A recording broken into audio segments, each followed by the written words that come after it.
What if I told you that every time you turn on a light, start your car, or boot up your phone, you're living under an ancient curse, a punishment so severe that it was meant to make humanity suffer forever?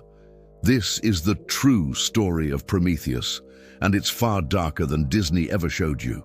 By the end of this video, you'll understand why the Greeks believed we're still paying the price for fire, and why modern scientists think they might have been right. Welcome back to Global Mythos. Today we're diving into one of mythology's most misunderstood stories. Before we begin, quick question. Have you ever wondered why ancient Greeks feared technology? Drop a comment below. Now, let's go back 3,000 years to when gods walked the earth and humanity lived in total darkness.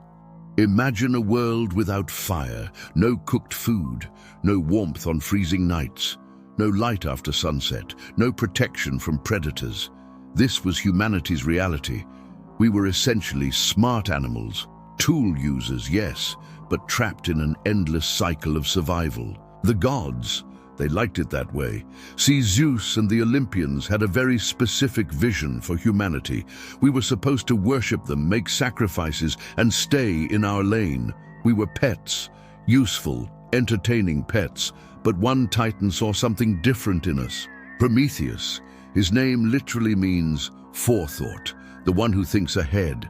Unlike the other titans who fought Zeus, Prometheus switched sides during the war. He helped Zeus win. But here's what makes him fascinating. He didn't do it for power. Ancient texts suggest he did it because he saw Zeus as the lesser evil. The other titans wanted to destroy humanity completely. Zeus just wanted to control us. But Prometheus had been watching humans for centuries. He saw potential the other gods missed. He saw us creating art from mud. He saw us forming complex languages. He saw us asking questions about the stars. And he made a choice that would echo through all of human history. He stole fire from the gods themselves. Not just any fire, divine fire. The kind that burns with knowledge, innovation, and consciousness. He smuggled it down to earth in a hollow fennel stalk and gave it to humans. And in that single act, everything changed forever. For a brief, shining moment, humanity ascended. We cooked food and our brains grew larger. We forged tools and built civilizations. We created pottery, smelted metals, and developed writing. We went from prey to predator, from surviving to thriving. The ancient texts describe this as humanity's first golden age, but Zeus was watching, and he was furious. Zeus's revenge was calculated cruelty. He had Prometheus dragged to the Caucasus Mountains, a remote, frozen wasteland. There, Hephaestus himself, the god of the forge, the god of fire, was forced to chain his friend to a rock with unbreakable adamantine chains. But the chains were just the beginning.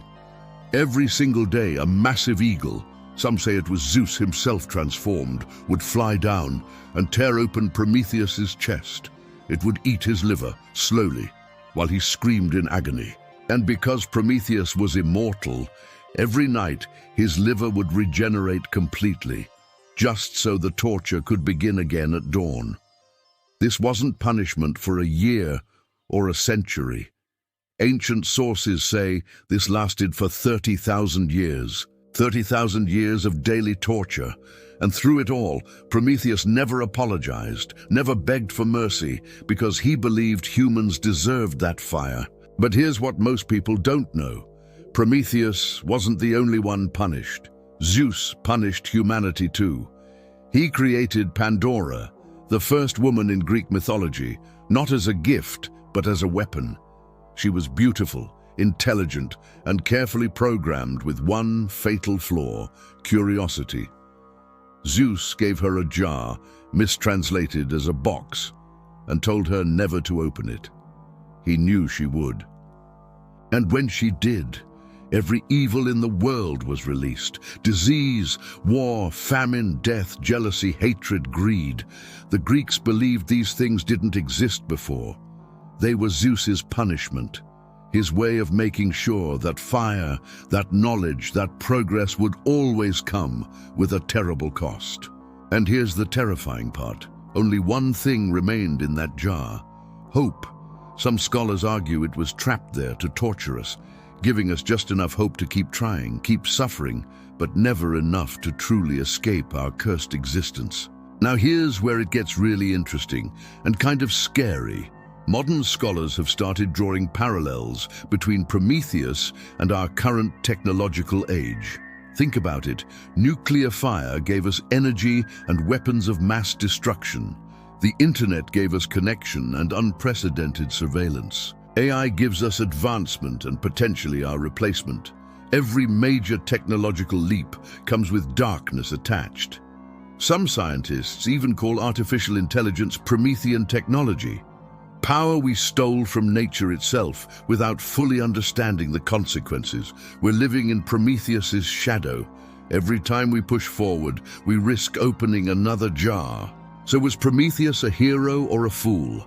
Did he save humanity or curse us? The ancient Greeks never really decided, but here's what we know. Eventually, Heracles freed Prometheus from his chains. After 30,000 years of torture, the Titan who loved humans too much was finally released. Zeus allowed it, but only on one condition. Prometheus had to wear a ring made from his chains forever, a reminder of his punishment.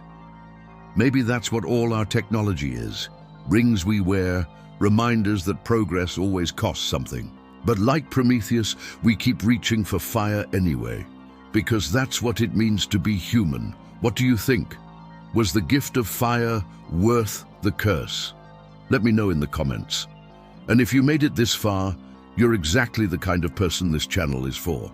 Subscribe for more deep dives into mythology's darkest corners.